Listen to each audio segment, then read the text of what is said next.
우리 저우의 성도님들과 함께 인사할까요? 당신 아름다우십니다. 시작. 네. 교회 나오니까 좋죠. 이런 말도 들어보고. 이런 말 들어보신 지 얼마나 되셨습니까? 아름답다는 말. 아름다우십니다. 그리스도인들은 아름다운 사람들입니다. 예수님을 믿음과 동시에 우리에게 가장 고귀한 이름이 하나 주어지는데 그게 바로 그리스도인이라는 겁니다. 그리스도인.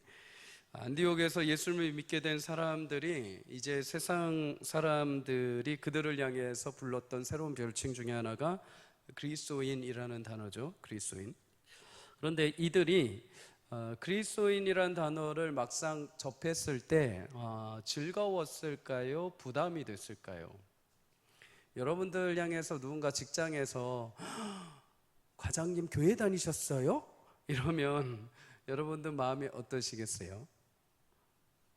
네, 당당하시군요. 네, 조금 부담이 될 수도 있고 또는 이제는 때가 됐구나, 나를 더 이상 숨길 수 없구나, 그럴 때가 왔을 것 같습니다. 당시 사람들이 가장 좋아하고 소망했던 시민권이 하나 있는데 로마 시민권입니다. 로마 시민권. 예전에도 우리나라에도 한때 원정 출산이 조금 유행을 했습니다. 아이를 출산할 때쯤 돼서 미국으로 건너가서 출산을 하는 거죠. 자연스럽게 아이가 태어나면서 그 나라의 시민권, 일명 선진국이라 불리는 미국에서 태어나서 그 나라 국적을 가지고 그 나라 시민권자로 살아가게 해주기 위한 부모님들의 특별한 마음입니다. 그 나라에서 시민권자가 될 경우에 그 나라의 특권, 또 그 나라의 어떤 대우를 누리게 해주고 싶은 거죠. 초대교회 당시에도 사람들이 간절히 소망했던 것이 하나 있는데 그게 로마 시민권입니다. 로마 시민권자가 되면 로마의 법적 보호도 받게 되고 또 로마의 권리도 생기게 되고 또 재산권도 생기게 되고 또 국정에 참여할 수 있는 권한도 생기게 됐죠. 반면에 로마 시민권자가 되지 못할 경우에는 그 모든 특권에서 제외가 되었습니다. 로마 시민권을 얻기 위해서는 크게 세 가지 조건이 있었죠. 첫째는 로마 시민권을 가진 부모에게서 태어나든지, 둘째는 로마 시민권을 가진 사람하고 결혼을 하든지, 셋째는 내가 무슨 큰 공을 쌓아서 로마로부터 내가 그 상으로 로마 시민권을 얻든지, 이렇게 세 가지 방법이었습니다. 바울도 로마 시민권자 중에 하나였습니다. 여러 가지 가설이 있는데 가장 유력한 것 중에 하나는 길리기아 다소에서 바울의 선조가 유대인이었음에도 불구하고 로마 시민권을 가졌던 것은 로마를 향해서 특별한 어떤 일을 했을 때 공을 세워서 그 혜택으로 시민권을 주어졌다는 것입니다. 그리고 자동적으로 사도 바울은 그 선조의 가지고 있던 로마 시민권 아래에서 태어났기에 그도 자연스럽게 로마 시민권을 취득하게 된 것이죠. 그와 함께 오늘 본문에도 안디옥에 거하는 일반 유대인들 그리고 그곳에 있던 헬라 이방인들 가운데도 로마 시민권을 가진 사람들이 있었으며 동시에 그것이 없던 사람들은 그 시민권을 동경했던 사람들입니다. 그들에게 로마 시민권은 로마 제국에서 자신들의 신분 상승과 자신들의 어떤 욕망을 이루어줄 특별한 티켓이 되었죠. 당시 로마의 왕은 글라우디오 왕이라고 합니다. 역사적으로 이 시대에 많은 그리스도인들이 그들의 신앙을 지키기 위해서 로마 정부에 항복하고 소동을 일으킨 시대였습니다. 로마 황제 글라우디오, 황제 숭배 정책이 가장 강력했던 황제입니다. 로마 황제는 모든 법으로부터 자유한다. 다시 말해 로마 황제는 신이다 라는 뜻을 가지고 온 민족, 제국에게 자신을 경배하게 만들었던 왕 중에 한 명입니다. 황제를 숭배하지 않으면 직간접적으로 로마 사회 안에서는 살 수 없을 정도로 만들어버린 거죠. 그런 현실을 살아가고 있던 사람들이 안디옥 시민들이었습니다. 그런데 안디옥 사람들에게 차츰 변화가 일어나게 되죠.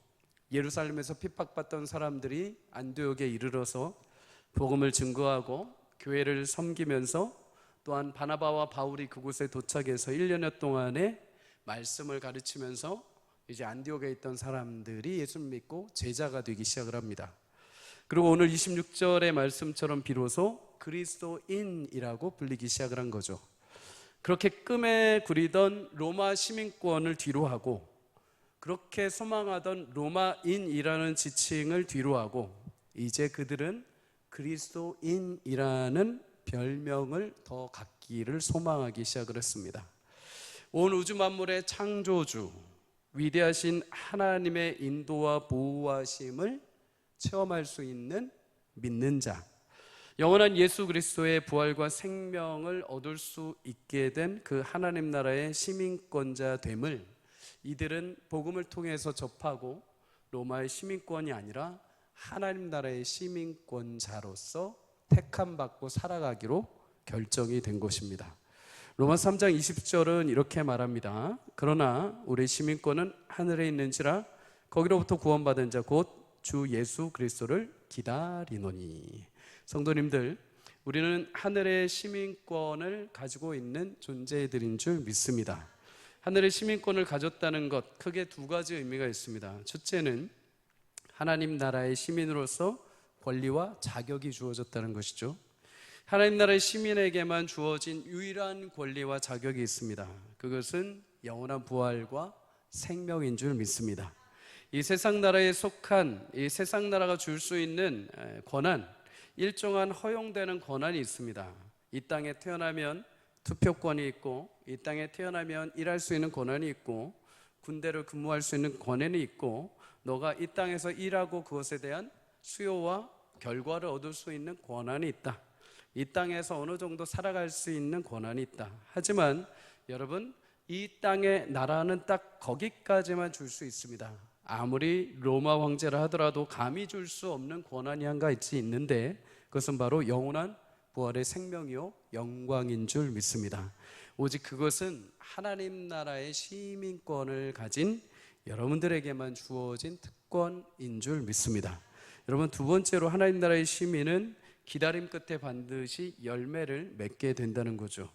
세상 나라는 기다려서 그 열매를 종종 맺기도 하지만 기다림 끝에 허무함에 빠지기도 합니다. 인고의 시간을 보내지만 그 끝은 변함이 있고 깨어지고 잃어버리기도 합니다. 하지만 하나님 나라의 시민들은 기다림 끝에 반드시 아름다운 열매를 맺게 됩니다. 왜 그렇습니까? 빌립보서 3장 20절에 하늘의 시민권자들은 구원하는 자 곧 예수 그리스도를 기다린다라고 말씀합니다. 예수님은 약속의 말씀의 성취이시면서 동시에 하나님이 약속하신 생명의 열매의 본체가 되시는 분입니다. 십자가에서 죽으시고 부활하심으로 하나님은 완전한 약속의 첫 열매로 예수님을 우리 가운데 보여주셨습니다. 그리고 그가 다시 오신다는 것은 여러분을 향해서 하나님께서 약속하신 그 모든 계획들이 예수님 오시는 그날 완성된 열매로 나타난다는 것이죠. 마태복음 24장 35절은 이렇게 말합니다. 우리 함께 읽어보겠습니다. 시작. 천지는 없어질지언정 내 말은 없어지지 아니하리라. 아멘. 사랑하는 성도님들, 하나님 나라의 시민들의 참된 소망이 있다면 그것은 여러분 안에 심겨놓으신 하나님의 약속의 말씀이 헛되이 끝나지 않고 반드시 열매 맺게 된다는 것입니다. 마태복음 25장에 보면 신랑을 기다리는 슬기로운 처녀들이 나옵니다. 이 여인들은 등에 기름을 가득 채우고 신랑을 기다리죠. 반면에 다른 여인들은 신랑을 기다리는데 등불에 기름을 채우지 않고 기다리고 있었습니다. 신랑이 와야 되는데 시간이 조금 지체가 됩니다. 밤이 늦기 시작하죠. 그러니까 여인들이 기다리다가 모두 잠이 들게 됩니다. 그런데 한밤중에 신랑이 찾아오게 되었고 신랑을 마주 나가라는 큰 소리가 들리게 됩니다. 그때 기름을 준비하고 두둑하게 채워넣었던 5 처녀는 얼른 불을 켜가지고 신랑을 맞이하러 신랑을 향해 달려갑니다. 그러나 기름을 준비하지 않았던 여인들은 급하게 부랴부랴 기름을 가지러 딴 곳으로 향하게 되죠. 결국 그 사이에 기름을 준비했던 슬기로운 여인들만 신랑과 함께 결혼잔치에 참여하는 기쁨을 누리게 됩니다. 하나님 나라의 시민권을 얻은 자들도 마찬가지입니다. 신랑 대신 예수님을 기다린다는 것은 예수님 오시는 그날 꺼지지 않는 기름, 곧 약속의 말씀을 내 안에 담아두는 것입니다. 신랑 대신 예수님이 오실 때 그 약속의 말씀을 붙들고 끝까지 견고하게 이기는 자들, 실패와 낙심 속에서도 반드시 내게 주신 약속을 이루실 것이다, 내 신랑 되신 예수님이 부활하시고 영광으로 승리하시고 승천하신 것처럼 다시 그 약속을 이루시기 위해 내 가운데 찾아오실 것이라는 그 약속의 말씀 하나 붙들고 이 땅에서 등불에 기름을 가득 채워 기다린 여인들처럼 하나님은 그런 성도들에게 찾아오셔서 마침내 그 약속의 말씀이 열매 맺게 하시는 은혜를 베풀어 주실 줄 믿습니다. 하나님 나라의 시민권자로 여러분 약속의 말씀을 부여잡고 흔들리지 않고 주의 길을 걸어갈 수 있기를 주의 이름으로 축복합니다. 내가 성도가 되었음에도, 내가 하나님의 신부가 되었음에도 그 약속의 말씀이 하루하루 사라져 버립니까? 아니면 하루 믿었다가 땡치고 하루 믿었다가 오늘 또 사라지고 하는 그런 연약한 믿음을 가지고 있습니까? 그렇다면 다시 오늘 하나님 앞에 기도하십시오. 하나님, 오늘도 세상의 여러 가지 일들과 또 나를 힘들게 하는 일들이 있을지라도 내 가운데 내게 주신 그 약속의 말씀을 내가 잘 감당하고 간수하여 주님 오시는 그날 이 말씀이 나로 하여금 살게 하시고 열매 맺는 인생이 되게 하여 주시옵소서. 주님 반드시 그 이루신 부활처럼 여러분 심령 가운데 고이고이 담아둔 하나님의 약속의 말씀이 반드시 주님 오시는 그날 영광스럽게 열매 맺게 하실 줄 믿습니다. 여러분, 그런데 오늘 안디옥에 있는 성도들 향해서 그리스도인이다 라고 부르는데 이 별칭이 누구를 통해서 먼저 불려졌는지를 살펴봐야 합니다. 안디옥 성도들은 그들 스스로가 내가 예수 믿는 사람입니다, 내가 그리스도인입니다 이렇게 말하고 다니지 않았습니다. 거꾸로 세상이 안디옥에 있는 로마 시민권자들이, 로마 시민권을 추종하고 바라보았던 일반 사람들이 이들을 바라보면서 저들은 그리스도인이다 라고 처음에 얘기를 시작을 합니다. 세상 사람들이 처음 믿은 자들을 볼 때 저 사람들은 뭐지? 저 인간들은 정체가 뭘까? 저렇게 왜 살지? 별일 다 있네 하는 정도로 시작이 됩니다. 처음에 믿는 사람들이 그렇게 많지 않았기에 예수를 믿는 사람들에 대해서 별 볼 일 없다고 생각을 했죠. 그런데 시간이 지나면서 점점 사람들이 늘어나기 시작을 합니다. 그래서 24절의 말씀처럼 점점 그들이 큰 무리를 이루기를 시작을 하죠.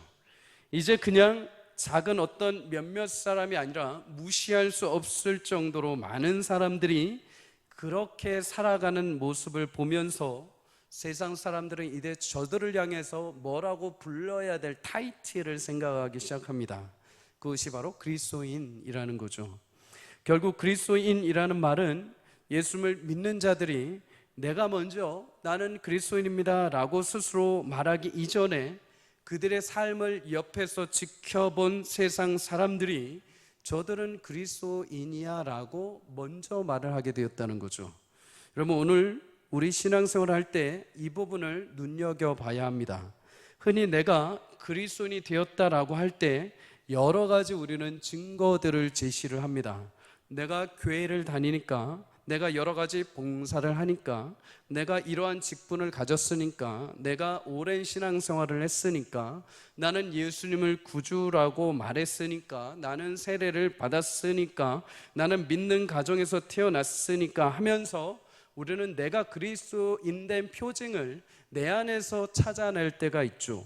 물론 성경적으로 또 외적으로 여러 그런 표시들, 그리스도인이 되었다고 고백할 수 있습니다. 그런데 그렇게 내가 스스로 증명하고자 하는 그리스도인 말고 한 가지 더 중요한 그리스도인의 지표가 있습니다.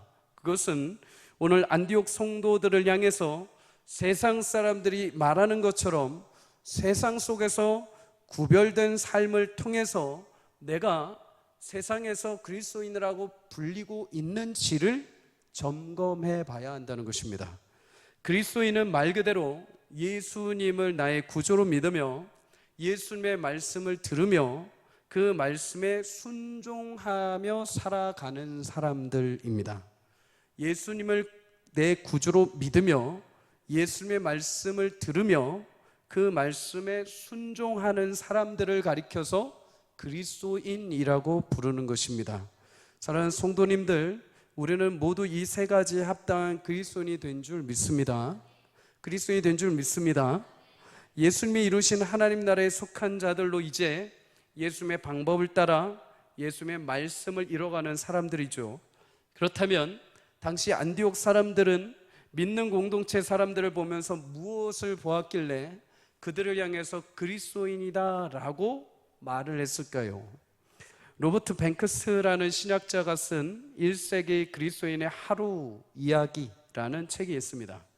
이 책은 예수님 부활하신 이후에 1세기 정도 되었을 때 비그리스도인으로 살던 한 사람이 믿는 지인의 권유로 복음을 듣게 되고 그리스도인이 된 이후에 그리스도인 공동체에 처음으로 가보고 나서 그리스도인들의 일상을 자신이 하루를 보고 책으로 엮은 것을 역사적 고증적으로 기록을 해 놓은 것입니다. 그는 한 지인의 권유로 독특한 생활을 하는 일명 그리스도인의 공동체 식사 자리를 방문하게 됩니다.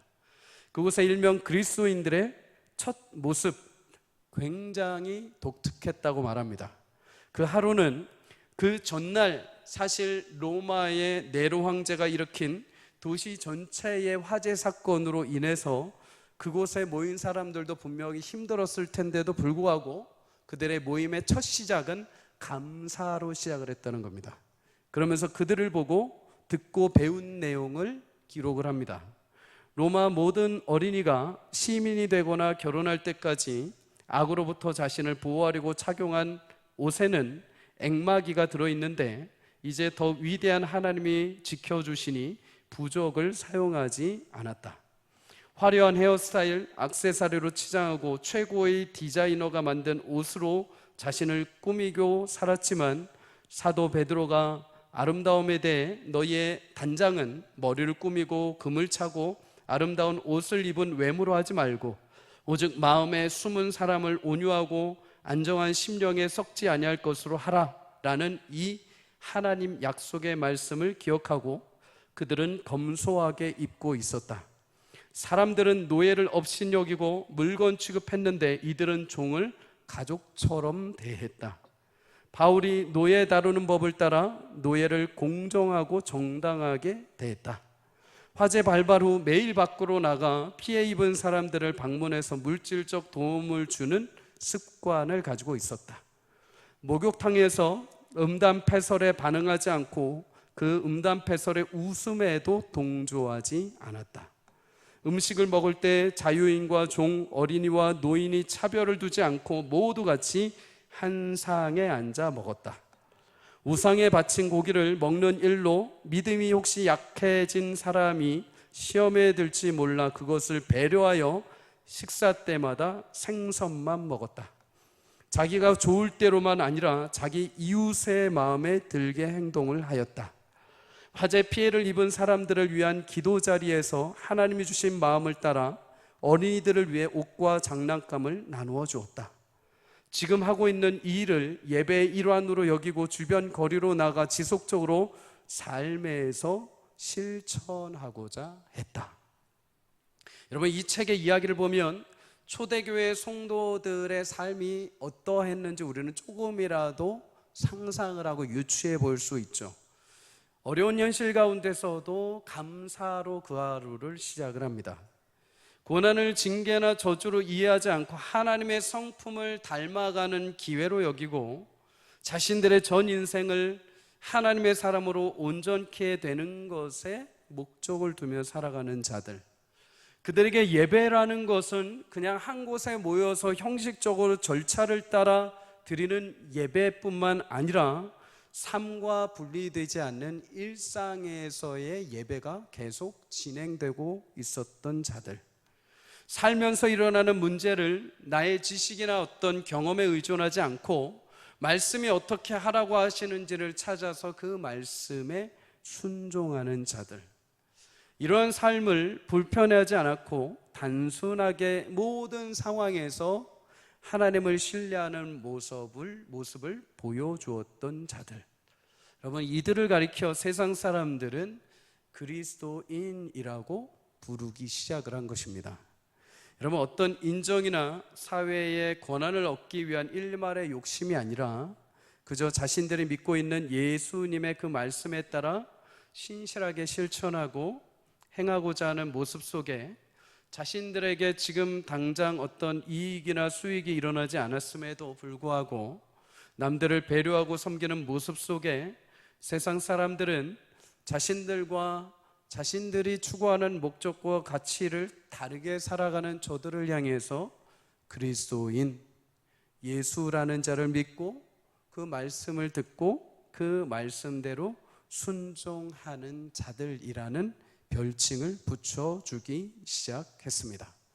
여러분, 그들을 그리스도인이라고 말하는 것은 내가 먼저 명제와 타이틀을 내걸고 내가 현수막을 내걸고 내가 그리스도인입니다 라고가 아니라 내 삶에서 드러나는 온유함과 성품과 나의 삶의 가치를 보고 세상 사람들이 나를 향해 그리스도인이라고 부르면서 성경에는 처음으로 그리스도인이라는 단어가 시작이 되었습니다.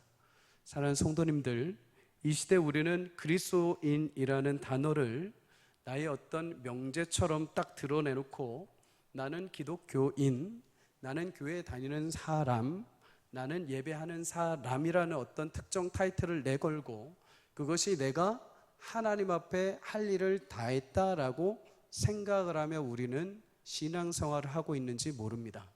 그런데 초대교회 성도들은 먼저 현수막 내걸고 먼저 간판 내걸고 그리스도인이라는 울타리 안에서 안주한 것이 아닙니다. 아무것도 없고 아무 타이틀도 없지 그냥 하나님 사랑하기에 그저 그 말씀의 울림에 따라 내가 구원받았음을 믿고 그 말씀에 따라 한 걸음 한 걸음 걸어갈 때 주변에 있던 사람들이 그들을 보면서 저들은 살아가는 모습을 보니까 우리랑 전혀 다르고 우리와 가치가 전혀 다르고 세상의 방법과는 전혀 다른 것에 관심을 두고 살아가는 자들, 끊임없이 우리가 조롱하고 우리가 비난하는데도 흔들리지 않고 그들이 추구하는 그 말씀이라는 것에 목숨을 걸고 끝까지 걸어가는 자들, 아무리 우리가 말려도 아무리 우리가 정신 차리라고 해도 그렇게 하면 손해본다고 말을 해도 끝까지 그것이 맞다고 일관되게 그냥 삶을 살아가는 자들, 우리는 그저 저들을 향해서 고발하고 저들을 향해서 비난하는데도 불구하고 저들은 우리가 못 먹고 우리가 없을 때 찾아와서 차려주고 베풀어주고 우리를 덮어주고 가는 희한한 존재들. 저들은 그래서 이해할 수는 없지만 저들이 믿는 예수님을 따라 살아가는 그리스도인이다 라면서 그리스도인의 공동체가 시작이 되었습니다. 사랑하는 성도님들, 서울 삼강교회가 또 우리의 신앙의 어떤 타이틀이 우리를 만들어가지 않기를 주의 이름으로 축복합니다. 그저 하나님 사랑하기에 우리가 이 자리에 모여서 예배할 때 그럴 때 우리 안에 하나님의 형상과 하나님의 사랑이 흘러넘쳐서 저들은 누구이지? 저들은 뭐하는 사람들이지? 저들이 나오는 걸 보니까 저 교회에서 나오는구나. 저들이 들어가는 걸 보니까 저 교회로 들어가는구나. 저 교회가 서울 삼강교회라는 교회구나. 그렇게 우리 가운데 삶으로 그리스도인의 영광과 은혜가 흘러넘치기를 주의 이름으로 축복합니다. 굳이 학교에서, 굳이 내 직장에서, 나의 일터에서 내가 그리스도임을 알릴 필요는 없습니다. 나 기독교인이야 하면서 굳이 알릴 필요 없습니다. 나 그냥 술이 안 맞습니다. 나 그냥 지금 이 도박의 현장이 별로 나랑 맞지 않습니다. 그러면서도 나랑 맞지 않는 사람이 일터에서 힘들고 아플 때마다 조용히 몰래 가서 차 한 잔 주고 힘내라고 약 한 번 사주고 격려해 줄 때 그게 조금씩 그리스도인의 증표로 드러나게 되는 것이죠.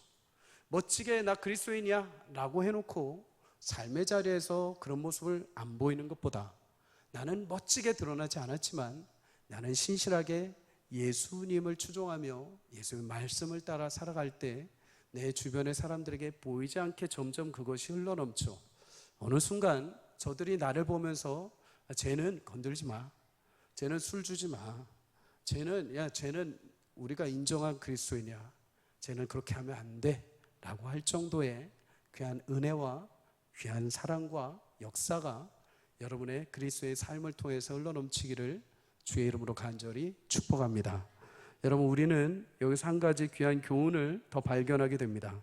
내가 아닌 세상이 나로 하여금 나를 그리스도인으로 부르게 해야 합니다. 내가 그리스도인이 아니라 세상이 나를 보면서 저 인간은, 저 사람은 그리스도인이 맞을 거야 라는 확신을 주어줘야 되는 거죠. 레위기 11장 45절에 이렇게 말합니다. 나는 너희의 하나님이 되려고 너희를 애굽 땅에서 인도하여 낸 여호와라. 내가 거룩하니 너희도 거룩할지어다. 하나님이 택하신 자녀들을 향해서 거룩하라고 말씀하실 때 이 거룩함, 카도시라는 이 단어는 거룩함과 함께 더불어서 구별되다라는 뜻이 담겨 있습니다. 어떤 사물이나 사람이 신성한 목적을 위해서 구별될 때 이 단어를 사용하죠. 성막에서 사용된 단어를, 성막에서 사용된 물건을 우리는 성물이라고 하죠. 제사장직을 향해서 우리는 성직이라고 말합니다. 그러면 구별하여 택하신 거룩한 하나님의 백성들을 향해서 우리는 성도라고 말을 하죠. 하나님이 구별해서 여러분을 택하셔서 하나님의 시민권자 된 백성으로 불러주신 것입니다. 그래서 우리는 그리스도인이라고 함과 동시에 하나님이 택한 거룩한 백성이라고 해서 성도라고 부르는 것이죠. 그렇다면 그렇게 구별하게 하신 이유는 무엇인가? 하나님의 기쁨이 되도록, 하나님의 영광이 되도록 우리를 주님의 백성으로 불러주신 줄 믿습니다. 그런데 그렇게 구별하셨다면 여러분, 하나님이 우리가 상상 속에서 만약에 그렇게 구별하셨다면 어떻게 해야 될까요? 내 품에 고이 간직해야죠. 여러분, 가장 아끼고 좋은 것들 내가 이렇게 선택하고 구별하면 내 집 안방에다가 저기 아들, 딸도 모르는 곳에다가 이렇게 숨겨놔야 되죠. 어디 깊은 산속에 보물창고에 이렇게 잘 모셔둬야 되죠. 하나님만 보시고 하나님만 기뻐하시도록. 그런데 여러분, 하나님이 우리를 거룩한 주의 백성으로 부르셔서 어떻게 하시느냐? 깊은 산 중에 보물창고에 두지 않고 세상 속으로 보내셨다는 것을 기억하셔야 됩니다. 이스라엘 백성들을 애굽에서 구별하여 하나님 부르신 이후에 그들의 최종 목적지는 광야가 아니었습니다. 광야는 지나가는 길 가운데 하나였죠. 하나님이 이스라엘 백성들을 선민으로 택하시고 그들에게 인도하실 땅은 가나안 땅이었습니다. 우상 숭배가 만연하고 하나님을 외면하고 하나님을 모르는 민족, 그 땅 가운데 한복판에 들어가게 하셔서 하나님의 살아계심을 이 백성을 통하여서 알려주시는 겁니다. 수많은 우상 숭배로 저주받은 땅 한복판에 이스라엘 백성을 집어 넣으셔서 이 땅 가운데 참신이 누구며 진정한 여호와가 누구며 누구를 경외할 때 영광과 복을 누리게 되는지를 이스라엘 백성들을 통해서 보여주시고자 한 것이죠. 예수님은 그의 죽으심과 부활 승천 이후에 사도들과 제자들에게 한 곳에 모여서 성령의 은혜를 받게 하십니다. 그런데 성령의 은혜를 받자마자 이들이 한 곳에 모여서 주구장창 보석처럼 숨어지는 게 아니죠. 예수님은 예루살렘에 머물게 하신 것이 아니라 유대와 사마리아 땅끝 세계 곳곳의 도시 속으로 이들을 모두 다 보내버리십니다. 구약의 백성들은 가나안 한복판에, 신약의 사도와 제자들은 열방의 도시 한복판에 그들을 세우시고 보내셔서 무엇을 드러내기 원하셨습니까? 그리스도인들을 통하여 온 땅의 여호와가 하나님 되심을 알게 하시는 겁니다. 여러분, 처음에 그들은 그리스도인이라는 타이틀이 없었습니다. 그저 보내신 그 도시 한복판에서 자신들을 보내신 하나님, 영원한 부활의 진리이신 소망 되시는 예수를 믿고 그 삶의 자리에서 그냥 예수님 사랑하기에 한 말씀 하나하나 듣고 순복하며 살아갈 때 조금씩 세상이 그들을 가리켜서 예수님을 따르는 자들, 예수를 믿는 자들이라고 말하기 시작을 합니다. 그리고 그렇게 무명의 그리스도인들을 통해서 도시 속에, 세상의 시민권 속에 세상을 사랑하던 수많은 자들이 그리스도인됨을 보고 그 영광을 사모하며 하나님 나라의 시민권을 사모하며 모두 복음의 놀라운 소문을 듣고 동참하여 하나님의 백성이 되는 귀한 은혜를 주신 줄 믿습니다. 사랑하는 성도님들, 성도를 하나님이 부르시고 택하셔서 세상 속에 보내십니다. 왜요? 하나님이 그 어둠 가운데 있는 모든 인생을 향해서 우리를 빛과 소금으로 보내신 것이죠. 여러분, 빛과 소금으로 그 역할을 감당할 때 얼마나 힘이 들겠습니까? 모든 것이 암울하고 모든 것이 칠흑과 같습니다. 내가 지금 당장 이렇게 해서 될까라고 할 정도의 아무런 힘이 발휘되지 않는 것 같습니다. 딱딱하게 굳어진 이 세상 속에 내가 이거 한다고 해서 무슨 일이 일어날까 할 정도의 마음이 우리 가운데 자괴감으로 찾아올 때가 있습니다. 여러분, 그럴 때 우리가 기억해야 될 딱 두 가지가 있습니다. 첫째, 여러분, 세상 속에서 하나님의 법을 사랑하시기를 주의 이름으로 축복합니다. 26절 27절까지 보면 안디옥 성도들은 바나바와 바울을 통해서 1년간 주의 말씀을 계속해서 배우게 됩니다. 그 뒤에 예루살렘에서 선지자들이 와서 안디옥 교회를 더욱 든든하게 세워가죠. 안디옥 성도들은 지속적으로 하나님의 말씀을 계속해서 먹었습니다. 계속해서 그 말씀을 사모하며 배우는 자리를 잃지 않았습니다. 하나님을 향한 사랑은 여러분 자연스럽게 하나님의 법에 대해서 흘러가게 되어 있습니다. 나는 왜 하나님의 일을 안 하고 싶을까? 나는 왜 하나님의 일들을 감당하기 싫어할까? 당연하죠. 하나님을 사랑하는 마음이 부족하기 때문이죠. 하나님을 향한 사랑의 마음이 왜 부족할까요? 하나님의 말씀이 내 안에 담기지 않으면 하나님을 사랑할 수가 없습니다. 어느 누구도 하나님의 말씀 없이 하나님 앞에 갈 수 있는 자가 없습니다. 어느 누구도 하나님의 말씀에 그 은혜를 덧입혀 주지 않고서는 감히 하나님을 사랑하며 그 일들을 감당할 수가 없는 것이죠. 그래서 요한일서 5장 3절 상반절은 말합니다. 하나님을 사랑하는 것은 곧 그의 계명들을 지키는 것이다. 하나님의 말씀을 덧입고 그 사랑을 사모하는 자들은 하나님의 말씀을 행하게 되어 있습니다. 여러분, 우리가 신앙생활하면서 봉사하거나 사역을 할 때 왜 피곤이 우리 가운데 다가올까요? 내가 하나님을 사랑하기 이전에 일이 먼저 찾아오기 때문입니다. 내가 하나님을 사랑하기 이전에 책임감이 먼저 내게 찾아오기 때문입니다. 내가 하나님을 사랑하기 이전에 나의 어떤 명예와 내가 이것을 함으로써 나의 직분에 어떤 합당한 권리와 그럴듯한 모습을 보여주어야 한다는 무거운 짐이 우리 가운데 찾아오기 때문이죠. 사랑하는 성도님들, 부디 우리 교회 모든 성도님들은 예수님을 먼저 사랑하는 은혜가 있기를 주의 이름으로 축복합니다. 예수님의 말씀의 은혜에 잠겨서 예수님의 은혜 가운데 사모하는 마음이 생겨서 주님이 나를 부르셨기에 내 사명과 내 봉사의 현장에서 섬기는 일이 되어야 합니다.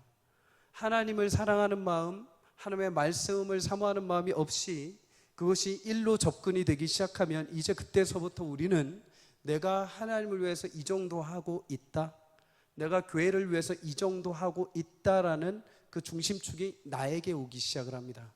그러면 이제 그 만족이, 그 결과가 내게 합당하지 않으면 우리는 시험에 들게 되는 것이죠. 사랑하는 성도님들, 조금 못해도 됩니다. 조금 교회 사역이 조금 덜 할 수 있습니다. 먼저 예수님을 뜨겁게 사모하는 은혜가 있기를 주의 이름으로 축복합니다. 예수님을 뜨겁게 사랑하기에 그 말씀을 붙잡고 내가 너무나 감격스러워서 우리 교회에, 나의 가정에, 나의 직장에 이런 일들이 보였을 때 하나님이 내 마음에 사모하는 마음을 줘서 그 일들을 감당하게 하실 때 그것이 내게 축복이고 그것이 내게 은혜가 되는 줄 믿습니다. 여러분, 하나님의 말씀을 세상 속에서 유일하게 사랑하는 은혜와 근거가 될 수 있기를 주의 이름으로 축복합니다. 여러분, 두 번째로 세상 속에서 그리스도인은 사람을 사랑해야 합니다. 오늘 28절에 보면 예루살렘에 올라온 선지자들 중에 아가보라는 선지자가 당시 천하를 향해 하나님의 말씀을 대언하죠. 곧 큰 흉년이 들게 될 것이다. 하나님은 노아의 홍수 이후에 노아와 함께 약속하십니다. 더 이상 내가 홍수로 사람들을 제하지 않을 것이다. 여러분, 그 뒤로 실제로 성경에는 홍수로 사람들이 재앙을 얻었다는 말 하나도 등장하지 않습니다. 대신에 그 뒤로 기근은 자주 등장을 합니다. 하나님은 하나님의 뜻을, 하나님의 역사를 온 세상과 사람들에게 드러내기 위하셔서 때로는 기근을 보내주십니다. 여러분, 대신 그 기근, 하나님의 섭리와 약속 가운데 있죠. 28절의 그 시기는 당시 로마 황제 숭배 사상이 강력했던 글라우디오 황제 때라고 합니다. 무슨 말일까요? 세상에 숭배하는 글라우디오, 세상이 무릎 꿇고 있는 로마의 대황제라 할지라도 이 땅에 비를 내릴 수 있는 자는 로마 황제가 아니라 여호와 하나님이라는 것입니다. 아무리 너희가 세상의 나라, 세상의 시민권을 가지고 아무리 머리를 쪼아려도 늦은 비와 이른 비를 내서 열매를 맺게 하는 분은 하나님이라는 것입니다. 오직 여호와 하나님 손에 달려있다는 것을 흉년을 통해서 알려주시는 거죠. 그런데 그 흉년으로 인해서 도시 안디옥에 비해 물질과 부족함이 있던 예루살렘 모 교회는 어려움을 당하게 됩니다. 이때 안디옥에 있던 성도들이 힘을 다해서 부조를 보냈다고 하죠. 구제금, 바나바와 사울의 손을 통해서 그들에게 구제금을 보냅니다. 많은 사람들이 회심하기 전까지 자신과 비슷한 사람, 나의 지인 또는 자신에게 잘해준 사람에게만 친절을 베풉니다. 하지만 진정한 그리스도인이 되면 나와는 다른 사람, 우리 집단에 속하지 않은 사람 또는 나에게 잘해주지 않는 이들까지도 사랑의 범위의 대상에 속하게 됩니다. 누가복음 6장에 보면 예수님은 사랑에 대해서 이렇게 말씀을 하십니다. 나를 사랑하는 자만 사랑하면, 나를 선대하는 자만 선대하면 칭찬받을 일이 하나도 없다. 그러나 예수님의 십자가 은혜와 사랑을 덧입힌 자들, 그리스도인은 그 사랑과 용서와 자비로 그 긍휼과 인애하심과 용서하심을 가지고 모든 이들을 헤아리고 사랑하게 된다는 것입니다. 그런데 여러분, 이것이 얼마나 힘든 일이겠습니까? 내가 사랑하는 사람, 나만 좋아하는 사람만 내가 좋아하기는 굉장히 쉽죠. 그런데 그 범위를 넘어서 안디옥 교회가 안디옥 안에 있는 사람들만 사랑하기는 쉽죠. 안디옥 안에 있는 사람들만 기근에 있을 때 먹여 살리는 건 쉽죠. 그런데 저 멀리 떨어져 있는 예루살렘 교회에 있는 성도들까지 사랑하기는 쉽지는 않았을 것입니다. 그런데 그들은 초신자임에도 불구하고, 이제 교회가 세워졌음에도 불구하고 그들은 자신들의 지경을 넘어 자신들도 부족함에도 불구하고 그 연보를 바울과 바나바를 통해서 예루살렘에게 베풀고 예루살렘에게 기근 현실 속에서도 풍성한 위로와 사랑과 격려를 주는 것을 보게 됩니다. 여러분, 누가복음 6장 38절에 뭐라고 예수님이 하십니까? 그렇게 하게 된다면 너희에게도 줄 것이 있는데 너희는 오히려 후히 되어 누르고 흔들어 넘치도록 내가 너희에게 안겨줄 것이며 너희가 헤아리는 그 헤아림으로 너희도 헤아림을 받게 될 것이다. 사랑하는 성도님들, 오늘날도 여전히 세상의 시민권을 가지고 그것으로 모든 것을 다 이룬 것처럼 살아가는 사람들이 많이 있습니다. 그러나 빌립보서 3장 19절은 그들의 마침은 멸망이며 그들의 신은 배요 그의 영광은 부끄러움에 있고 땅의 일을 생각하는 자들이다 라고 말을 합니다. 자신의 말을 법으로 여기고 오직 자신만 살아가며 자신을 위한 인생만 살아가는 자들, 그런 인생들을 향해 하나님은 그들의 삶의 현장에 하나님의 시민권자를 가진 백성들 여러분을 보내셔서 그들에게 진정 그들의 영혼을 살찌우고 결코 헛되지 않는 영원한 소망이 하나님께 있음을 알게 하시는 빛과 소금으로 여러분을 도시 속에 보내신 줄 믿습니다. 여러분을 통해 여러분 수많은 어둠 가운데 자신의 현실과 자신의 힘만 의지하며 살아가는 많은 이들에게 하나님의 주인이요 영광이요 그가 생명 되심을 드러내는 복된 축복의 통로로 하나님이 여러분들을 높이 사용해 주시기를 주의 이름으로 축복합니다. 그리스도인, 그것은 타이틀을 들고 가는 것이 아니라 삶 가운데 살아가면서 자연스럽게 드러나는 것입니다.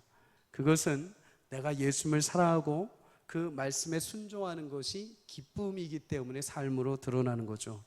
그 말씀을 따라 내가 저 멀리 보이지 않는 예루살렘 성도들임에도 불구하고 연보하고 사랑했던 것처럼 오늘도 내게 찾아오신 그 예수님의 놀라운 구원의 사랑이 나를 덮고 그 예수님 위해서 내가 무엇을 할까, 내가 어떻게 살아갈까 하루하루를 고민하고 내 행실과 내 삶이 드러나게 될 때, 여러분을 통해서 여러분의 주변에 앉아있는, 여러분 주변에 함께하는 모든 일꾼들이, 사람들이, 여러분의 모든 주변의 사람들이 여러분을 통해 하나님을 알고 하나님의 살아계심을 보게 될 줄 믿습니다.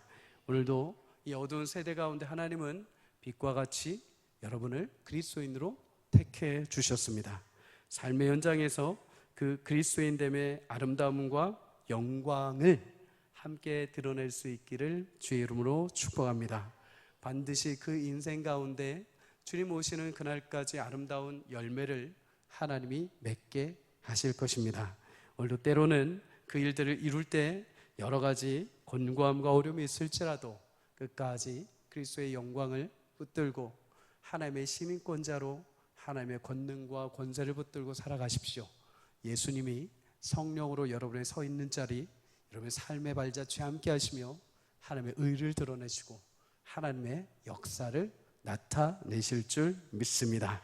여러분을 통해 놀라운 그리스도의 아름다운 영광, 하나님 나라가 세워지는 복된 인생이 되시기를 주의 이름으로 간절히 축복합니다.